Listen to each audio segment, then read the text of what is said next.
Today, in Part 3 of Chapter 33 of Brihad Parashara Horashastra, we will discuss topics such as Shloka 7, Moksha Yoga in the 12th house from Karakamsa, Shloka 8, Navagraha and determination of Ishtadevata, etc.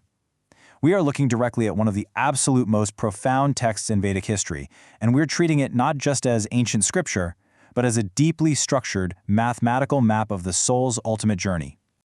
So, as you can see, our agenda for this explainer is highly specific.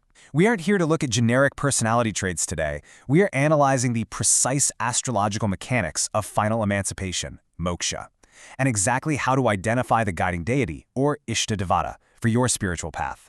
We're going to break down these ancient Sanskrit slokas sequentially, strictly using the mathematical rules laid out by Maharishi Parashara. But, before we can even begin to understand liberation, we have to know exactly where to look. Everything we're discussing today hinges on this one incredibly specific concept, the Karakamsa Kundali. Now think of your regular birth chart as the map of your physical life, your career, your body, your wealth, the day-to-day stuff. The Karakamsa, on the other hand, is literally the control room for your soul's journey. It strips away all that material noise and reveals the underlying karmic blueprint. And it revolves entirely around the Atma Karaka, which is the planet that represents the soul itself. Okay, so how do we actually construct this chart? The ancient text logically guides us through a very clear four-step procedure. Step 1, you identify the Atma Karaka. Out of all the planets in a birth chart, the one that has traveled the highest number of degrees in its respective sign simply becomes the Atma Karaka. It's the undisputed king of the chart. Step 2, you find exactly which sign this planet occupies in the Navamsha chart, which, as we know, is the 1/9 harmonic division of the zodiac. Step 3, you take that specific sign and make it the ascendant, or your first house. Bam! This creates the Karakamsa chart. Finally, step 4, you locate the 12th house from this new ascendant, and that specific 12th house? That is the entire focal point of Chapter 33, Part 3. And this brilliantly illustrates exactly why we're zooming in on the 12th house. Notice the standard diamond chart layout where Vyaya is marked right there in the 12th position. This house represents endings. It governs expenses, loss, isolation, and ultimately our final exit from this material world. But here's the catch.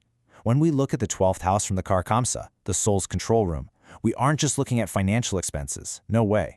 We are looking at how the soul spends its remaining karmic debt.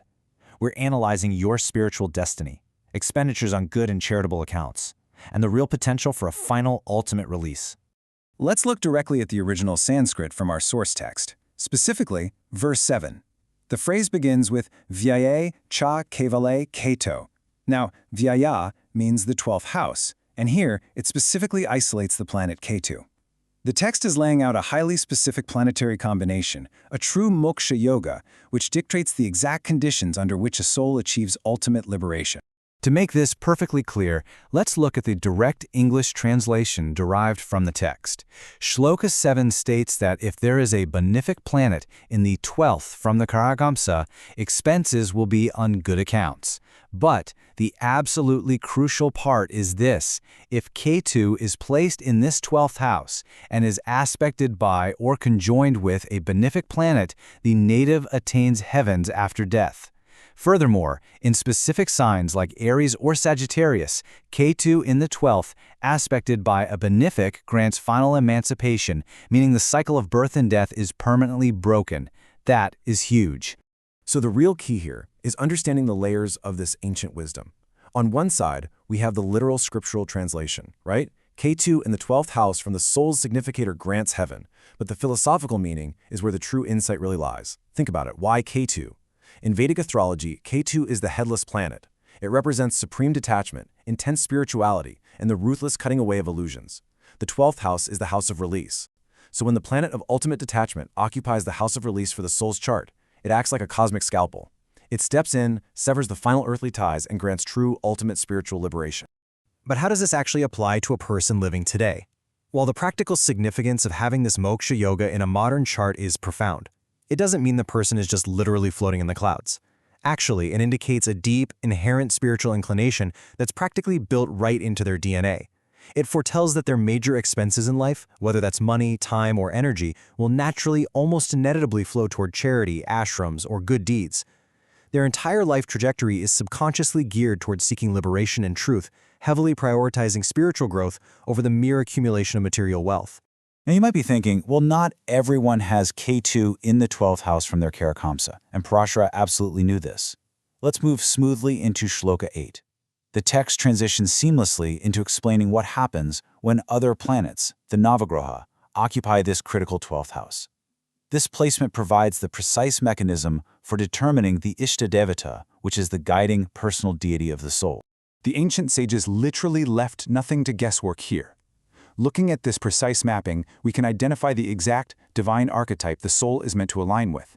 If the sun and Ketu are there, the Ishtadevata is Lord Shiva. If it's the moon and Ketu, we're looking at goddess Gauri. Venus points directly to goddess Lakshmi. Mars indicates Lord Kartikeya, also known as Skanda. Mercury and Saturn point toward Lord Vishnu. Now, if Rahu is placed there, the text mentions Tamasi Durga, or fierce deities. And if Ketu is sitting there all by itself, it points to Lord Ganesha or Skanda. And just to back that up, here is the direct English translation from Chapter 33 to validate these exact associations. The documentary evidence is crystal clear. Parashara explicitly states, if the sun and Ketu are in the said 12th, the native will worship Lord Shiva.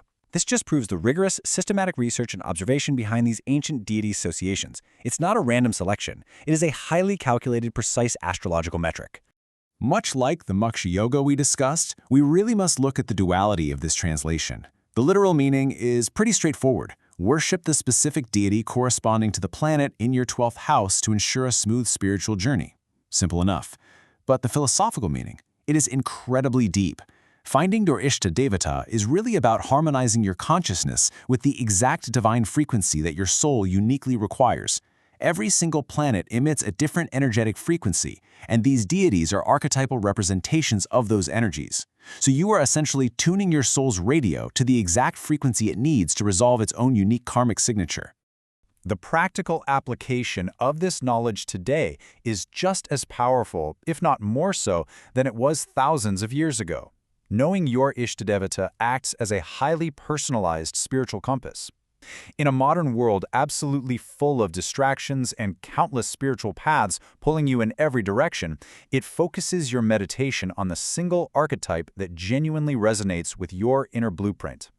By doing so, it provides a tailored guiding force through your specific life obstacles, effectively accelerating your personal path toward that final emancipation or moksha that we discussed earlier. So we've seen exactly how the Brihad Parashara Horashastra meticulously calculates the soul's ultimate destiny to the Karakamsa, the 12th house, the unique placement of Ketu, and the specific Navagraha guiding deities. It leaves us with a really profound question. If your soul's blueprint already has a meticulously calculated path toward liberation, encoded in the very stars at your birth, how will you align your daily actions to meet it? I hope this structured journey through Chapter 33 has sparked your curiosity to look a whole lot deeper into the mechanics of your own spiritual path.